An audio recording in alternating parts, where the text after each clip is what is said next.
Are you tired of the same old builds that focus on spamming your abilities over and over again? Do you want a build that focus on the weapons that you have? Well, I got the build for you, and it's going to be 20% better with the upcoming patch. That's right, I got a gun-centered build. We're going to be focusing on 2 year 1 weapons that really haven't seen the spotlight in a while. That's kind of a lie. Drang is pretty good. It was refeatured in Season of the Haunted, and now it's craftable, which is great. And then we have Sturm. It's Big Brother that just doesn't do a whole lot. It's a hand cannon, does more damage, has a bigger magazine, but it's just not great. And it needs Drang to do anything. So we're going to be using these two to just have some fun. It's not necessarily the greatest exotic in the world, but it's really fun, and with the 20% buffs to both of them, you know, just go out there and have some fun. I do hope that Bungie in the future buffs Sturm's damage against bosses and mini bosses, specifically the overcharge shots, because it just isn't what I want it to be. But anyways, gonna get into this build. It's super fun, a nice change of pace from, you know, the standard ability spam builds. So hopefully you have some fun and stick around. Everything being said, of course, Sturm and Drang are going to be our weapons for this build. So now let's just get into some of the preferences of how I ran this and explain a little bit of that. So for my super, of course, subclass wise, I'm going Gunslinger. A lot of the passive game on Gunslinger does help with being able to deal more damage with guns and just general usage. For instance, Acrobat's Dodge, which is what I'm using, gives you Radiant. You may argue, why not use Marksman's Dodge? But if you're getting kills with Drang, you're overfilling the magazine of Sturm. And if you get a kill with Sturm, you're refilling Drang's magazine, so you won't really need that.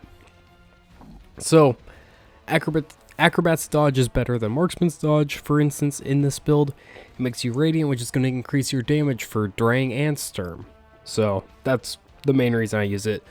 I also use Blade Barrage because it's just one and done. You're quick in and out of it.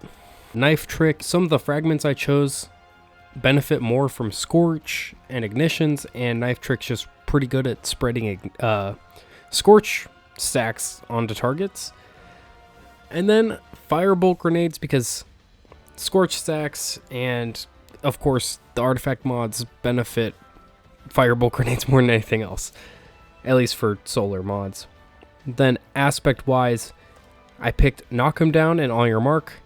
Gunpowder Gamble could be good here, but I felt like getting 5 fragment slots was more beneficial, at least to me personally.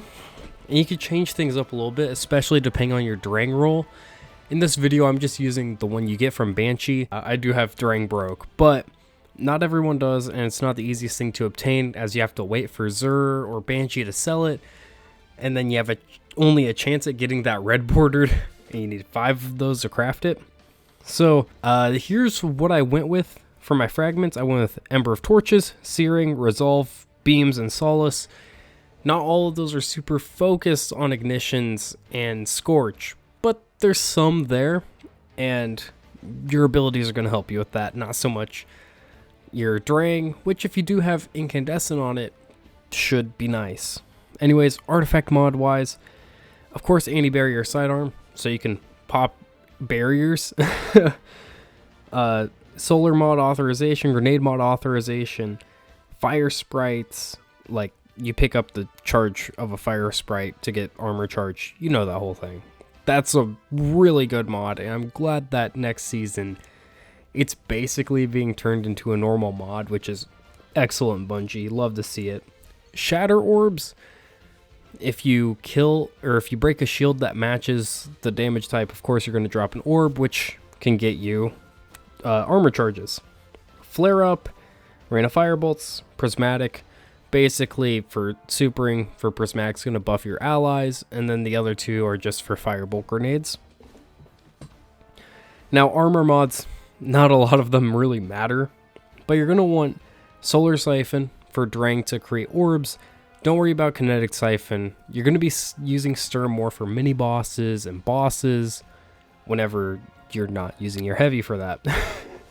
But next, we're going to put on Solar Loader just in case we need it. You could always swap to Sturm, kill an enemy, and then Drang should be reloaded. And then Kinetic Unflinching, you don't really need it, but I guess it could help you if you're having problems with getting flinched while you're trying to use Sturm.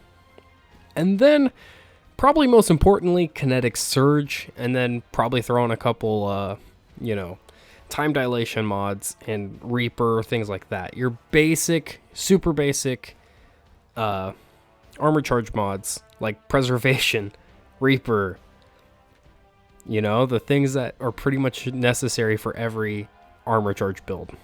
But Kinetic Surges, they do buff Sturm, thankfully. Not everything does, and I'll get into that in a second. But that's going to buff your damage on Sturm, so you can use it on bosses and mini bosses pretty effectively. And then our armor exotic. You may be expecting for me to say, Lucky Pants. It'll buff Sturm more and make it a high damage dealing hand cannon. Whoa! Here's the thing.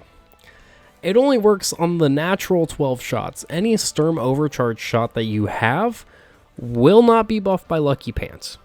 It's a very annoying thing that Bungie did. It's almost understandable, except for the fact that Sturm's honestly kind of doo-doo, and it buffs Ariana's Vow anyways. And Crimson, like a crazy amount of buffs Crimson. But Sturm doesn't receive a buff on its overcharged shots. So, I use Mechaneer's Trick Sleeves. If I ever get in a sticky situation, I could pull my Drang back out. It's going to be dealing more damage, and it should be able to get me out of a really sticky situation. So that's why I picked it. I know it's not like the craziest exotic ever. There's other ones you could use. You could use the new Speed Loader Slacks, which will give you more handling and things that are going to be more helpful for just get general gunplay. Same with Dragon Shadow, but I feel like Speed Loaders in this case might be better. And then other general play exotics like Foe Tracer, which I'm never a big fan of. But Hunter has a lot of just general exotics. I went with Mechaneer's Trick Sleeves just to spec more into my Drang, which was my general just run and gun weapon, with Sturm being for tankier enemies. That's about all this build is. That heavy slot, put whatever you want in there. I suggest probably a grenade launcher or rocket launcher just to quickly spam out damage. Then switch to your Drang or your Sturm depending on the situation. But there's a lot of different things you can do with this build. I may revisit it at the end of the season or sometime just to see how much better it is. But yeah, with that being said, this build's just fun. I love using Sturm and Drang. They're not necessarily the best. They'll be approximately 20% better, but I don't expect miracles from them. It's just a fun combo, a little dated, but I think it's an interesting way to build your character, and that's why I picked it. Hopefully there's more support in the future for Kinetic and Sturm especially, and just weapon-focused styles of play instead of how can I get my abilities faster, how can I spread keywords more. I just kind of want ways to make gun better, But yeah, that's about it for this build. Thank you for watching. If you have any suggestions for other builds, please drop them down below. The whole thing. Like, comment, subscribe, all that. I have a Discord server if you wouldn't mind joining. It's down in the comment section down below. Thank you for watching, and I'll see you next time.